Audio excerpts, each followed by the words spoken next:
उत्तर प्रदेश प्राथमिक शिक्षक संघ एक दिन के लिए 4 तारीख को धरने पे जाएगा। मेरे साथ मौजूद हैं इनके जिला अध्यक्ष रविंद्र दीक्षित जी। 18 सूत्री इनकी मांगें हैं। काफ़ी दिनों से इनकी मांगें चल रही हैं, लेकिन सरकार उन मांगों पे कोई ध्यान नहीं दे रही है। बहुत सारे उसमें मुद्दे हैं। 4 तारीख को अब 1 दिवसीय धरना इनका होगा प्राथमिक शिक्षक संघ का। मेरे साथ इस समय मौजूद हैं, इनसे बात करते हैं। दीक्षित जी, धरना 4 तारीख को करेंगे, क्या पूरा मामला है, क्यों धरना करेंगे? ये हमारा एक मांग पत्र 18 सूत्री मांग पत्र जो 9 जुलाई 2023 को माननीय उत्तर प्रदेश के मुख्यमंत्री जी को संबोधित भेजा गया था और हम लोग उम्मीद लगाए थे कि इस पर कुछ न कुछ कार्रवाई होगी। उसके 2-3 चरण में हम लोगों ने ब्लॉकों पर ज्ञापन दिए और तृतीय चरण में हम लोगों ने क्या किया, पूरे प्रदेश में जितनी विधानसभाएं हैं सभी विधायकों को, माननीय सांसदों को ज्ञापन दिया। उसी के तहत चौथे चरण में हमारा कार्यक्रम है जो जिला बेसिक शिक्षा अधिकारी कार्यालय पर हम लोग हज़ारों की संख्या में उपस्थित होंगे और माननीय जिला बेसिक शिक्षा अधिकारी के माध्यम से उत्तर प्रदेश के मुखिया को ज्ञापन सौंपा जाएगा। हमारी प्रमुख मांग पुरानी पेंशन की है। पेंशन के साथ साथ जो 18 सूत्री मांग पत्र हमारा है, इसमें कोई भी हमारी मांग ऐसी नहीं है जो सरकार उसको पूरा न कर सके। जैसे विगत कई वर्षों से और यहाँ तक हम ये कहें कि वर्तमान दल की जब से सरकार आई है तब से पदोन्नति तो हम लोग भूल ही रहे हैं। पद रिक्त हैं। अभी तक क्या बेसिक शिक्षा नियमावली में स्पष्ट प्राविधान था कि अर्ह अभ्यर्थी मौजूद हों, रिक्तियाँ मौजूद हों, तत्काल पदोन्नति की जाती थी। आज हालात ये हैं कि 90% से ऊपर हमारे जनपद के विद्यालय प्रधानाध्यापक विहीन हैं, जहाँ पर ना तो कोई प्राइमरी में हेडमास्टर है, केवल इंचार्ज के सहारे विद्यालय संचालित हो रहे हैं। दूसरी मांग है जहाँ पर छात्र संख्या है वहाँ पर टीचरों की नियुक्ति की जाए। और दुर्भाग्य ये है कि वर्तमान शासन ने ऐसी व्यवस्था बनाई कि जिला बेसिक शिक्षा अधिकारी के अधिकार क्षेत्र से ये अधिकार छीन लिया गया, जिसका हमारे जनपद में उदाहरण है। पिछले बार जो अंतर जनपदीय ट्रांसफ़र में हमारे जनपद से टीचर गए, हमने जिला प्रशासन से और जिला बेसिक शिक्षा अधिकारी से मांग की कि जिन विद्यालयों से 3-3, 4-4 अध्यापक कार्यमुक्त हो गए हैं और उतनी संख्या में जनपद में शिक्षक नहीं आए हैं, कम से कम उन विद्यालयों में एक ही अध्यापक अगर तैनात कर दिया जाए तो वो हमारे फले फूले विद्यालय नष्ट नहीं होंगे। हमारी बात से जिला प्रशासन सहमत हुआ, बेसिक शिक्षा अधिकारी सहमत हुए, यहाँ तक काउंसलिंग रोक दी गई। लेकिन दुर्भाग्य हमारा देखिए कि हमारे जनपद में जिन विद्यालयों से अध्यापक रिलीव होकर चले गए उन विद्यालयों को खोला ही नहीं गया और पोस्टिंग वहाँ की गई जहाँ 3-3, 4-4, 5-5 अध्यापक पहले से मौजूद थे। आज वही हालात फिर हमारे जनपद में होने वाले हैं।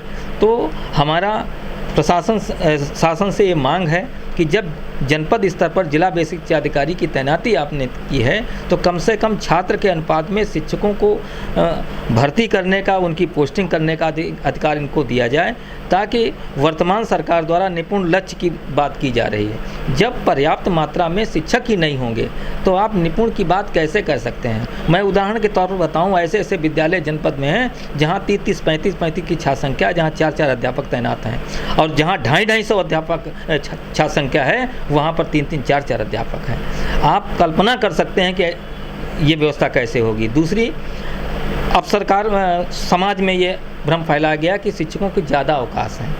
हम लोगों एक अवकाश के लिए 8 बजे के बाद हम लोगों को CL नहीं मिल सकती। CL अगर लेना है तो 8 बजे तक ही अप्लाई कर दें।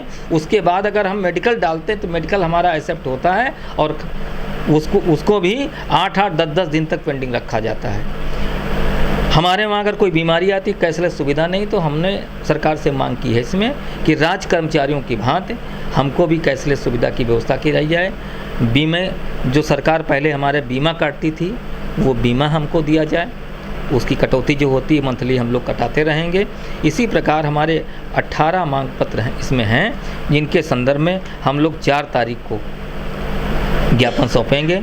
अगर सरकार इस पर भी समय से कोई निर्णय नहीं लेती है तो निश्चित रूप से अगला कार्यक्रम हमारा शिक्षा निदेशक कार्यालय का घेराव है।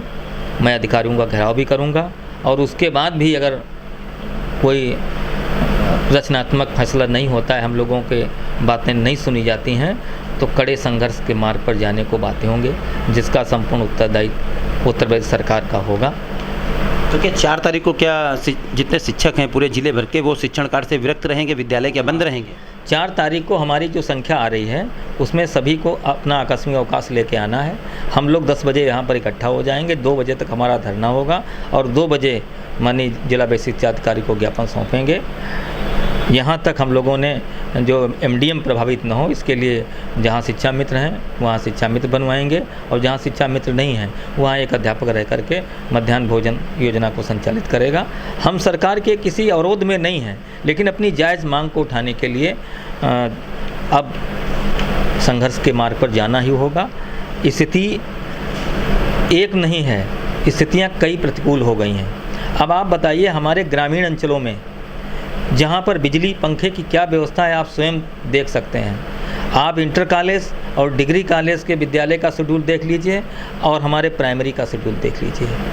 कहने को तो सबका साथ सबका विकास चल रहा है, कब एक जैसी व्यवस्था लागू करनी चाहिए। अगर उसमें छोटे छोटे बच्चे 8 बजे से 2 बजे तक वहाँ रुक सकते हैं और इंटर कॉलेज डिग्री का वो 8 से 12:30 बजे उनके पीरियड ख़त्म हो जाते हैं, वो चले आते हैं, लेकिन जहाँ पर कोई संसाधन नहीं है।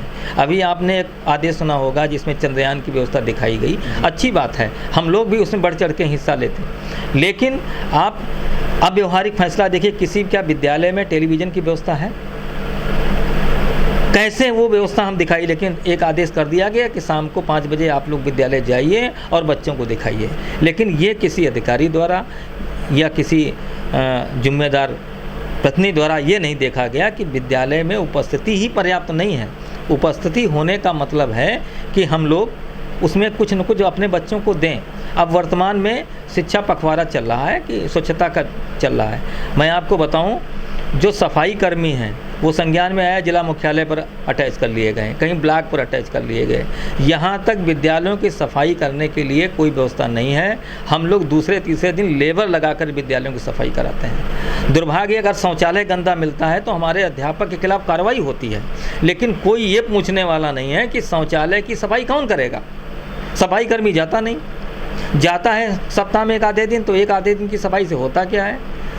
तो स्थितियाँ धरातल की जो हैं वो सरकार तक पहुंचाने के लिए हम लोगों के पास और कोई मार्ग नहीं, इसलिए हमने सर्वप्रथम अपने जनप्रतिनिधियों से कहा है कि कम से कम धरातल की स्थिति समझ करके ऊपर तक हमारी ये बात को उठाया जाए और इस मांग पत्र में जो हमारी जायज़ मांगे हैं उनको सरकार पूरा करे। लगभग कितने शिक्षक पहुँचने की उम्मीद है 4 तारीख? 7 से 8 हज़ार टीचर पहुँचेगा। 7 से 8 हज़ार BSA ऑफिस पहुँचेगा। तो पूरे दिन का धरना रहेगा? हाँ, पूरे दिन का धरना है। शाम को 2 बजे ज्ञापन देंगे। ज्ञापन देने के बाद ही हमारा अध्यापक अपने गंतव्य को वापस जाएगा। ये थे मेरे साथ प्राथमिक शिक्षण संघ के जिलाध्यक्ष रविंद्र दीक्षित, जिनका कहना है कि 4 तारीख को ये पहले तो ज्ञापन देंगे BSA को धरने के माध्यम से, उसके बाद अगर फिर भी इनकी मांगें नहीं मानेंगी तो फिर ये आगे चल के और भी बड़ा प्रदर्शन करेंगे और घेराव भी करेंगे, लेकिन फिलहाल अपनी मांगों को मनवा के रहेंगे। कैमरा अनुराग पांडे के साथ रोहित मिश्रा, सीतापुर न्यूज़।